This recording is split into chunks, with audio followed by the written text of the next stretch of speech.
Hello दोस्तों, स्वागत है एक बार फिर से आपका अपने इस यूट्यूब चैनल आरिस ब्लॉगर पे। अगर थंबनेल देख करके आप भी आए हो तो बिल्कुल सही जगह पर आए हो, क्योंकि कोई क्लिक बैट वीडियो नहीं है। वीडियो को एंड तक वॉच करना, ढेर सारी इन्फॉर्मेशन मिलेगी। और अगर आपका भी ड्रीम है इंडिया से बाहर किसी इंग्लिश स्पीकिंग कंट्री में सेटल होने का, या फिर यूरोप आने का, या फिर यूएस या यूके या कनाडा या फिर किसी और कंट्री में जाने का, तो इस वीडियो को आप लोग एंड तक ज़रूर देखना। बहुत ही हेल्पफुल वीडियो होने वाली है। अगर आप चैनल पे नए हो तो सब्सक्राइब का बटन दबा करके बेल आइकन को प्रेस कर देना। अभी मत करना, पहले वीडियो पूरी देख लेना। वीडियो पसंद आए तो ठीक है, और लाइक ज़रूर कर देना, क्योंकि उसमें आपका पैसा नहीं लगेगा। अब मैं यहाँ पे बहुत ही इंपॉर्टेंट बात करने वाला हूँ कि वीडियो के थंबनेल में जैसा कि मैंने दिखाया है कि आप लोग किस तरह से 30,000 रुपये में, 25 से 30,000 रुपये में न्यूजीलैंड जा सकते हो। जी हाँ, बिल्कुल जा सकते हो। और इस वीडियो को एंड तक इसलिए भी देखना क्योंकि तूफान आने वाला है, और अपनी कुर्सी की पेटी को बांध लेना। और ये फ़्लाइट बहुत ही लंबी और ये जर्नी भी बहुत लंबी होने वाली है। इंडिया से न्यूजीलैंड की डिस्टेंस जो है ऑलमोस्ट 17 से 18,000 किलोमीटर है। एयर डिस्टेंस की बात कर रहा हूँ मैं, न्यू दिल्ली से। और जो दूसरी चीज़ है वो ये है कि अभी जो है एक हाइप बना हुआ है कनाडा का, यूरोप का, यूके का, यूएस का। तो ऐसे में मैंने सोचा क्यों ना कुछ अलग किया जाए।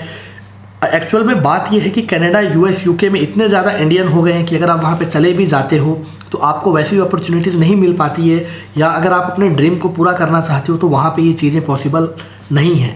बहुत मुश्किल है, बहुत ज़्यादा कंपटीशन है, बहुत ज़्यादा स्ट्रगल है। और अगर जॉब मिलती भी है तो मिनिमम वेज में काम करना पड़ेगा। तो ऐसे में मैंने सोचा क्यों ना मैं आपको एक ऐसी कंट्री जो है सजेस्ट करूं जहां आप लोग जा करके अभी सेटल हो सकते हो। वहां की गवर्नमेंट वेलकम कर रही है, गवर्नमेंट अभी वीज़ा भी इजीली दे रही है, लेकिन कुछ टर्म्स एंड कंडीशन के साथ। वो टर्म्स एंड कंडीशन क्या है वो मैं अभी आपको आगे बताने वाला हूँ। पहले कुछ मैं आपको न्यूजीलैंड के बारे में कुछ चीज़ें बता देता हूँ। एक छोटी सी कंट्री है जिसके एक साइड में जो है ऑस्ट्रेलिया है, और एक तरह से आप इसको आइलैंड बोल सकते हो। कैपिटल जो है इसकी ऑकलैंड है, और अगर वहाँ की पॉपुलेशन भी देखा जाए तो बहुत ज़्यादा नहीं है।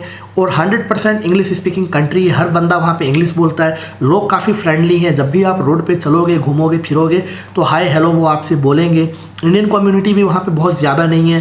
क्रिकेट टीम भी उनकी बहुत पॉपुलर है, स्पोर्ट्स कंट्री मानी जाती है। और अभी वहाँ पे वुमेन फीफा वर्ल्ड कप भी होने वाला है 20 जुलाई से। तो हो सकता है कि मैं उस समय न्यूजीलैंड में आप जाऊँगा और आप लोगों को ज़रूर दिखाऊँगा वहाँ के बारे में, उस कंट्री के बारे में, वहाँ के कल्चर के बारे में। और वहाँ पे सिर्फ न्यूजीलैंड के ही नेटिव लोग नहीं है, वहाँ पे फिजी इंडियन, यानी कि फिजी एक कंट्री है जो पुराने ज़माने में इंडिया से वहाँ पे इमिग्रेंट जो थे वो मूव हो गए थे। तो अभी वो अपने आप को फिजियन कहलाना पसंद करते हैं। वो आपसे हिंदी में भी बात कर सकते हैं और भोजपुरी भी वो लोग बोलते हैं। तो एक हो गई ये फिजियन लोग वहाँ पे काफ़ी आपको मिलेंगे। और उसके अलावा दुनिया भर से अलग अलग कंट्री के, छोटी छोटी कंट्रीज से वहाँ पे काफ़ी लोग आपको मिल जाएंगे। मावरी एक वहाँ पे एक स्पेशल ट्राइब्स है, वो भी आपको मिलेंगे। और वैसे इंग्लिश सबको आती है, तो अगर आपकी इंग्लिश अच्छी है और बिना आईएलटीएस के अगर आप जाना चाहते हो वहाँ, पढ़ाई करने की बात नहीं कर रहा हूँ, पढ़ाई भी कर सकते हो, वो आपको आगे बताऊँगा। बिना आईएलटीएस के अभी आप वहाँ पे जा सकते हो और बहुत ही आसानी से। लेकिन अब मैं आपको बताता हूँ टर्म्स एंड कंडीशन क्या है। और वीज़ा जो है न्यूजीलैंड का 99% जो अभी मिल रहा है। अगर आपकी 1-2 कंट्री की भी ट्रैवल हिस्ट्री है, बैंक में अगर 3 से 4 लाख रुपए या 5 लाख रुपए हैं, तो आराम से वीज़ा आपको मिलेगा। लेकिन वीज़ा मिलने का मतलब ये नहीं है कि आप न्यूजीलैंड पहुंच गए। इंडिया से डायरेक्ट फ़्लाइट नहीं जाती है। इसका रीज़न ये है कि अभी जो है धीरे धीरे इंडिया में न्यूजीलैंड काफ़ी पॉपुलर हो रहा है, क्योंकि उन्होंने अपनी वीज़ा पॉलिसीज़ को काफ़ी ईजी और स्मूथ कर दिया है इंडियन लोगों के लिए। रीज़न ये है कि वहाँ पर कुछ जो है नेचुरल तरीके के कुछ डिज़ास्टर हुए थे, जिसमें एक साइक्लोन वहाँ पे आया था। उससे पहले वहाँ पे अर्थक्वेक आया था, जिसके बाद न्यूजीलैंड अभी तक संभल नहीं पाया। उनकी इकोनॉमी जो है पूरी तरह से ध्वस्त हो गई थी। अभी उनको नया इंफ्रास्ट्रक्चर बनाने के लिए, आर्किटेक्चर के लिए नई रोड बन रही है, नई बिल्डिंग्स बन रही है।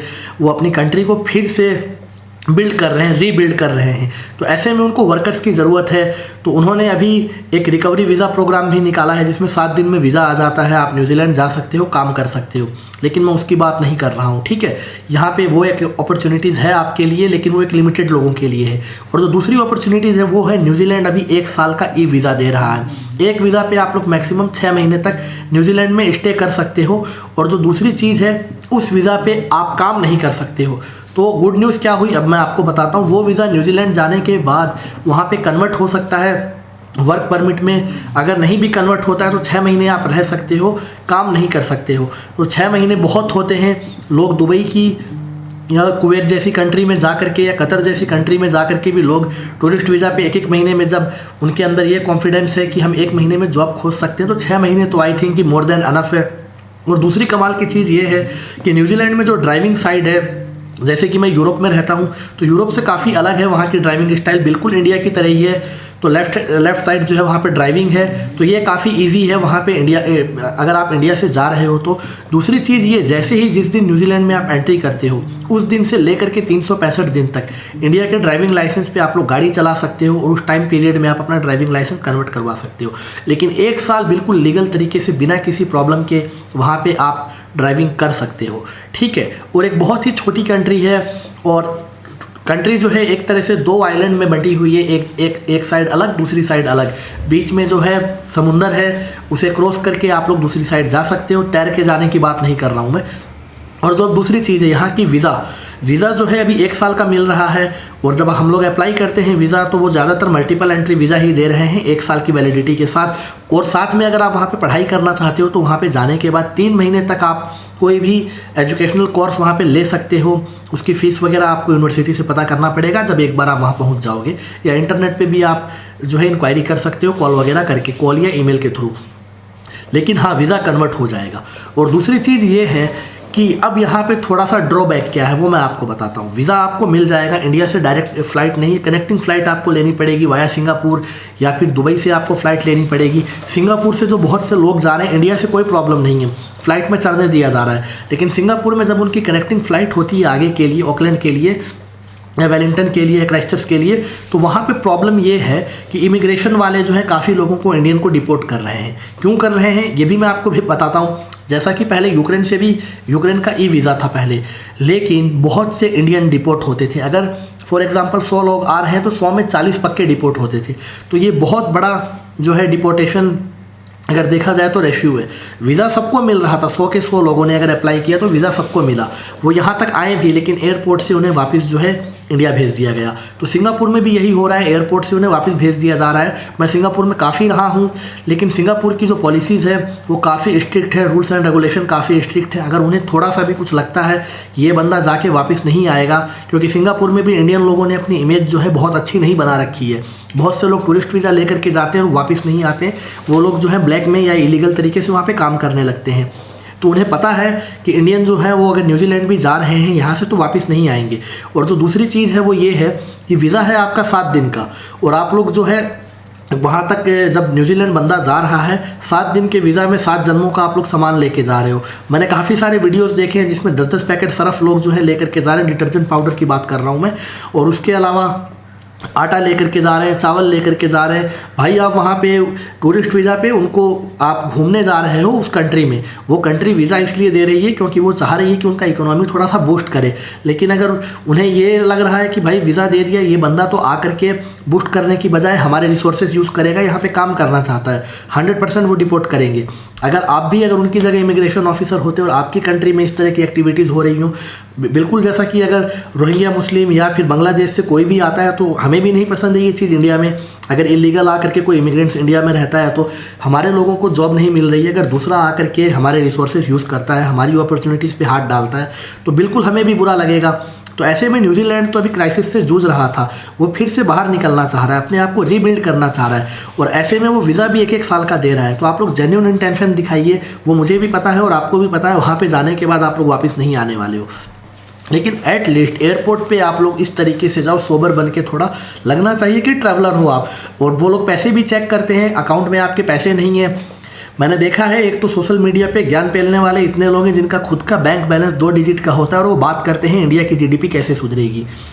तो थोड़ा सा इन सब चीज़ों, जिनकी घर में बिल्कुल नहीं चलती है और वो सोशल मीडिया पे आके ज्ञान देते हैं कि देश कैसे चलाया जाए, वो मोदी जी को ज्ञान देते हैं कि जो देश है उसको किस तरह से संभाला जाए। तो उससे पहले थोड़ा सा आप लोग अपने अंदर झांक करके देखिए।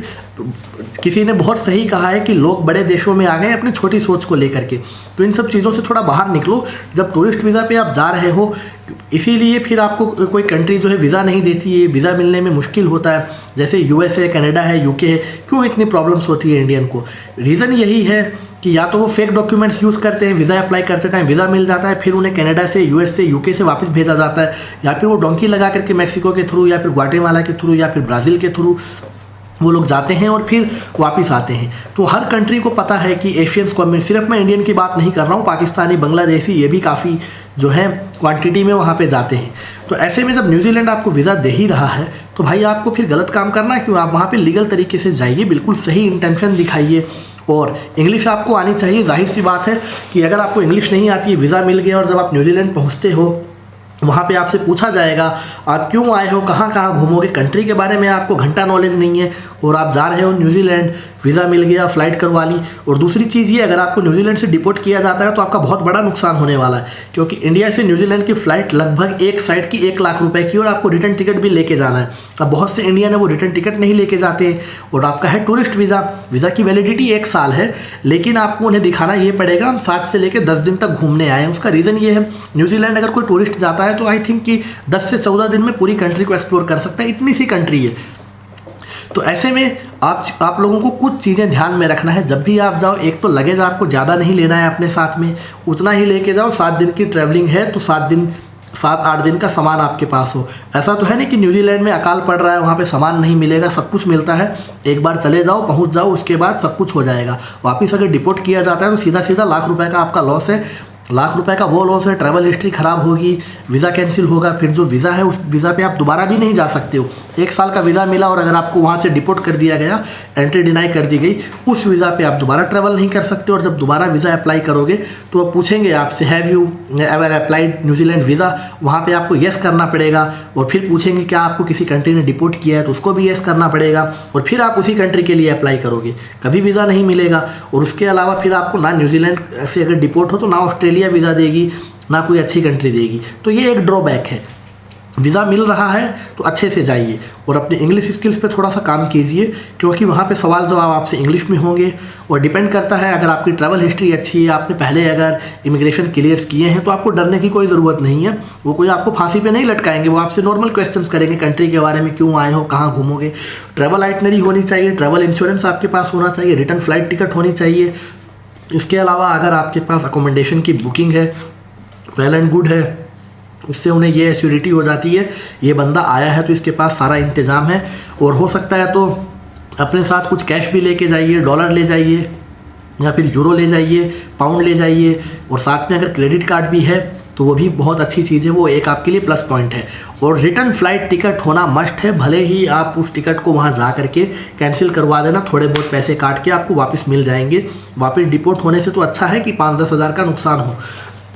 तो ऐसे में ये जो चीज़ें मैंने आपको बताया आपको ध्यान रखना है। और अब मैं बात करता हूँ उन लोगों की जिन्हें ऑलरेडी न्यूजीलैंड का वीज़ा मिल चुका है और वो ट्रैवल करने से कतरा रहे हैं। तो मैं उन्हें यही बताऊंगा कि इंडिया से अगर आप ट्रैवल करते हो तो कोई प्रॉब्लम नहीं है, लेकिन फिर भी अगर थोड़ा बहुत डर लग रहा है आपको तो आप कतर से जो है फ़्लाइट ले सकते हो, आप दुबई से फ़्लाइट ले सकते हो, क्योंकि सिंगापुर का इमिग्रेशन बहुत स्ट्रिक्ट है। नए बंदे के लिए बहुत ही ज़्यादा मुश्किल होने वाली है वहाँ पे, क्योंकि वो बहुत ही आपसे स्ट्रेट फॉरवर्ड क्वेश्चंस करते हैं और वो कहीं ना कहीं आप उनके सवाल जवाब में अगर अटक गए तो अगली फ़्लाइट में इंडिया आना पक्का है आपका और वीज़ा भी कैंसिल फिर। तो इस चीज़ को थोड़ा सा आप लोग ध्यान रखना। इंडिया से डायरेक्ट फ़्लाइट नहीं है, 17 घंटे की 16 घंटे की फ़्लाइट है, 17 से 18 हज़ार किलोमीटर की डिस्टेंस है। तो इस चीज़ को थोड़ा सा ध्यान रख के जाना। वीज़ा बहुत कम पैसे में मिल रहा है, लेकिन फ़्लाइट का पैसा बहुत ज़्यादा है।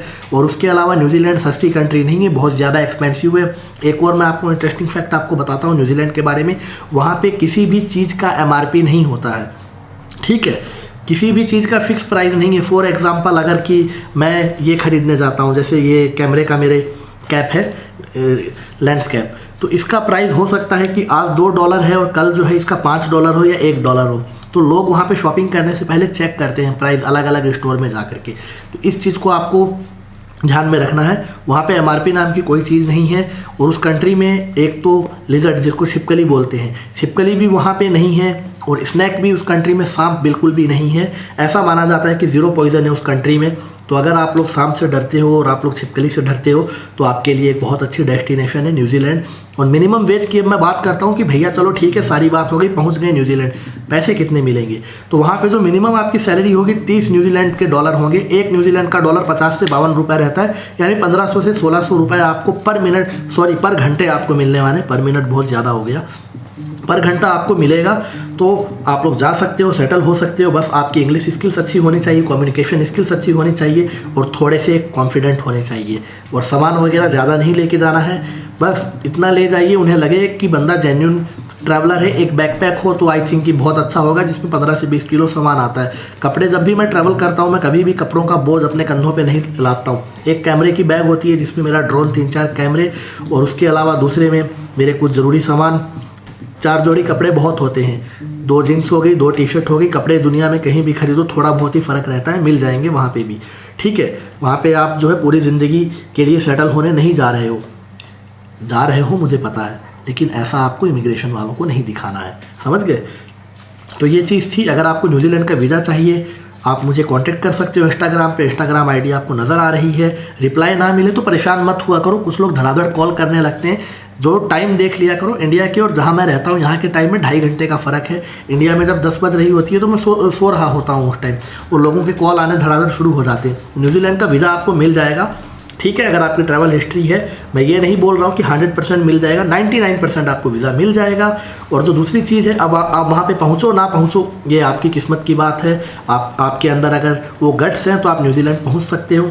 और न्यूजीलैंड में फीफा वर्ल्ड कप होने वाला है, वुमेन फीफा वर्ल्ड कप। तो पहला मुकाबला शायद नॉर्वे का और न्यूजीलैंड का है 20 जुलाई को। कोशिश करूँगा कि ग्राउंड के अंदर से आप लोगों को मैं लाइव वो मुकाबला दिखाऊँ। तो मिलता हूँ अगले वीडियो में, तब तक के लिए हैव ए ग्रेट डे।